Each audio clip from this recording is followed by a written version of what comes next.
काशी के जगत गुरु शंकराचार्य आनंद श्री विभूति स्वामी नरेंद्र सरस्वती जी का रविवार की सुबह लगभग 11 बजे हैदरगढ़ शुक्ला मार्केट में हुआ आगमन और निरथुआ सहित गांव में भव्य तरीके से किया गया भक्तों द्वारा स्वागत।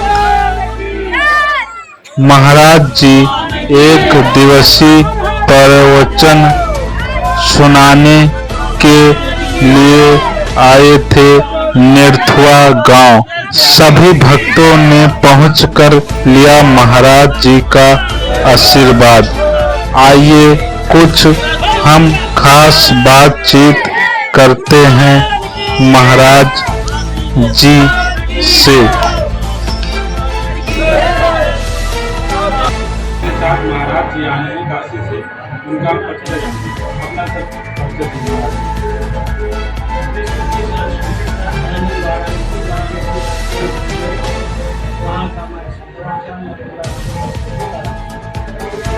भारत देश के लोग बात करते हैं कि हिंदू राष्ट्र बनाया जाए, इससे आप क्या कहें?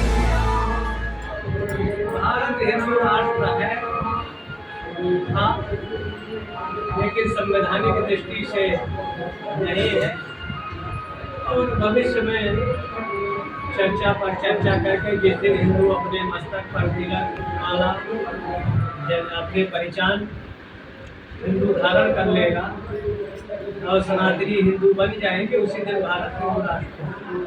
महाराज जी एक सवाल और है, धर्म के नाम पे बहुत लोग की हत्या हो जाती है, उस पर आप क्या करेंगे?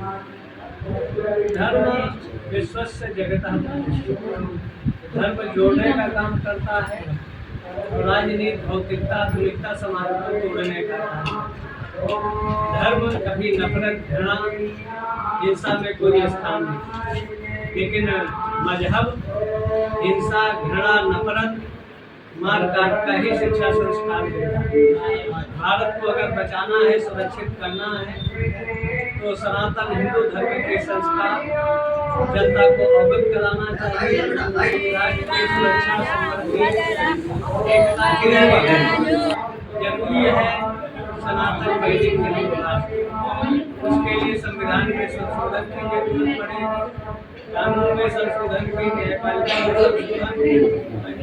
संशोधन हो जाएगा। उसी दिन समाज का जो विस्मरण करने वाली विजाति विधर्मी है उनका अंत होगा सफाई। एक सवाल और महाराज जी, हम धर्म के हिसाब से लें कि संविधान के हिसाब से चलें?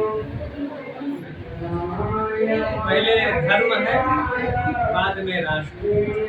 जिन्होंने अपने धर्म को बलिदान दिया उस पर पल्लित जिस पटल पर किसी के 10 देश है, किसी के 15 देश है, किसी के 20 है, किसी के 50 है, और सनातनियों का कोई देश नहीं है।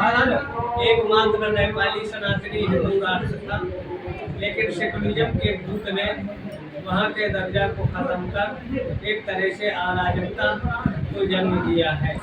कहना ये है कि धर्म के चक्कर में नहीं और बाकी दौलत के चक्कर में लोग अपने भाई को मार देते हैं, इस पे आप क्या कहेंगे? ये शिक्षा का कारण है। अगर धर्म की शिक्षा सही हो जाए तो वहाँ हत्या होगी। धर्म का 4 आधार है, धर्म अर्थ काम मोक्ष, ये 4 पुरुषार्थ हैं। धर्म से नियंत्रित अगर अर्थ होगा तो जीवन में अशांति अराजकता उच्छृंखलता नहीं। धर्म से नियंत्रण अगर काम होगा तो जीवन में विभत्स हत्या मर्डर नहीं होगा, और अगर धर्म से नियंत्रित ये होगा तो बिना कुछ किए मनुष्य को मोक्ष की प्राप्ति हो जाती है। तो धर्म जैसे हाथी को नियंत्रित करने का अंकुश है, तो मनुष्य के नियंत्रण करने का आधार धर्म है। धर्म हमको गलत काम करने से रोकता है। वैदिकी हिंसा हिंसा न हो। अगर अराजकता फैलाते हैं तो उस स्थिति में उनको दंड विधान जरूरी है। संवैधानिक दृष्टि से कोई गलत करता है तो उसको कठोर से कठोर संपत्ति, उसको दंड मिले, उसकी संपत्ति को जब्त कर लिया जाए, आजीवन कारावास कर दिया जाए। कानून जब तक सख्त नहीं होगा तो हत्या, मर्डर, बलात्कार ये रुकने वाले नहीं। जितने व्यभिचारी हैं इनके शिश्न को कटवा दिया जाए, इनकी आंखों को फोड़ दिया जाए और 8-8 इंच इनके हाथों को कटवा दिया जाए। 10-5 चौराहों में दुराचारियों को अगर लटका दिया जाए तो उससे अपराधी की जो वृद्धि हो रही है वो नहीं होगा। लेकिन भ्रष्ट न्याय प्रणाली के चलते अपराधी बच जाता है, जिससे अपराधियों का हौसले बुलंद रहते हैं। न्यायपालिका एक तरफ 12 बजे रात को खोलकर आतंकवादियों को केस सुनती है, लेकिन देश के 25 करोड़ लोगों के मुकदमे हैं। यहाँ से दिल्ली आदमी जाता है सुप्रीम कोर्ट, दौड़ के जाएगा, 1000-2000 उसका खर्चा, असम को होगा कि डेट पड़ जाएगा। इसलिए कोलोजियम सिस्टम को इस देश से खत्म होना चाहिए। योग्यता के आधार पर जजों को होना चाहिए और अगर जज प्रमाणित हो जाए कि गलत कर रहे हैं तो ऐसे महाजजों पर महाभियोग लाया जाए और उनको दंड दिया जाए तो आदमी को न्याय मिलेगा। और जब न्याय मिलेगा तो समाज से अनेक तरह की दुर्व्यवस्थाओं का अंत होगा। तब समाज में धर्म की स्थापना होगी। धर्म समाज को सदैव जोड़ने का काम करता है। भौतिकता और आधुनिकता समाज को तोड़ रहा है। इसलिए धर्म नियंत्रित अगर जीवन होगा, धर्म नियंत्रित राजनीति होगी तो समाज में अनियंत्रित वातावरण नहीं होगा। लेकिन राजनीति से जब धर्म नियंत्रित होने लगता है तो समाज में अनेक तरह की कुव्यवस्थाएं उत्पन्न होती है, सामाजिक विषमताओं का जन्म होता है और गलत को प्रोत्साहन मिलता है और सत्य को दबाने का प्रयास करते हैं। लेकिन जो आज परिस्थितियां हैं, न ब्राह्मणों में इस देश की समर्थ रही, न क्षत्रियों में रहा, न वैश्यों में रहा। इस देश के चक्रवर्ती सम्राट हरिश्चंद्र जैसे व्यक्ति को काशी का डोम खरीदने में समर्थ होता था। इतना ओबीसी एससी के व्यक्ति इतने समर्थ शक्तिशाली होते थे। लेकिन जब से इस देश में अम्बेडकर का संविधान आया तो दलितों का शोषण किया है और समाज में जातिवाद को प्रोत्साहन दिया है, शिक्षा को प्रोत्साहन दिया है और एक तरह से योग्यता का स्थान नहीं है। जाति देखकर गरीबी नहीं आती किसी की। गरीबी का आधार आरक्षण का जाति नहीं होना चाहिए, उसका आधार आर्थिक होना चाहिए। आर्थिक दृष्टि से जो विपन्न है, योग्यता जो हो किसी वर्ग जाति का है, अगर योग्य है तो उनको स्थान दिया जाए तो जो अनेक तरह की समस्याएं समाज में उत्पन्न हो रही सबका छुटकारा मिलेगा। देश का अमन, चैन, शांति, एकता, अखंडता बनी रहेगी। एक सवाल और है महाराज जी, बहुत लोग ऐसे हैं वो अच्छा काम करते हैं मगर उनके साथ भगवान द्वारा गलत होता है, इस पे क्या कहेंगे? भगवान किसी के साथ गलत नहीं करते।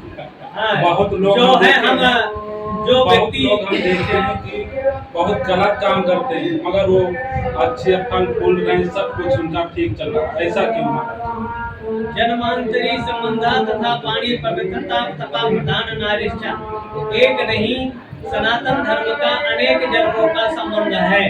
तो इस जन्म का कुछ उनका गलत है, लेकिन पूर्व जन्म का जो संचित है उसके चलते वो अच्छा कर रहे हैं। कुछ लोगों का इस जन्म में तो काम अच्छा है लेकिन पूर्व जन्म के कृत्य गलत है, इसलिए देखने में वो दुख पा रहे हैं। लेकिन धर्म की गति अत्यंत सूक्ष्म है।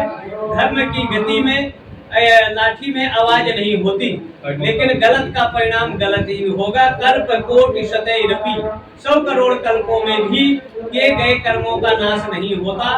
तो जो पूर्व का संचित उनका है तो उससे वो सुखी है और इस जन्म में अगर गलत कर रहे हैं तो उसका परिणाम हमारे यहाँ स्थूल, सूक्ष्म और कारण 7 जन्मों का संबंध है। वैसे तो कल्प कोटि शतैरपि, 100 करोड़ कल्पों में भी भीष्म पितामह जैसा व्यक्ति जब न्याय नहीं किया, इच्छा मृत्यु का वरदान था, लेकिन पूर्व संचित कर्मों के चलते महीना 1.5 महीना उनको बाणों की सैया पर रहना पड़ा। चाहते तो दक्षिणायन में भी शरीर छोड़ सकते थे, लेकिन कर्म की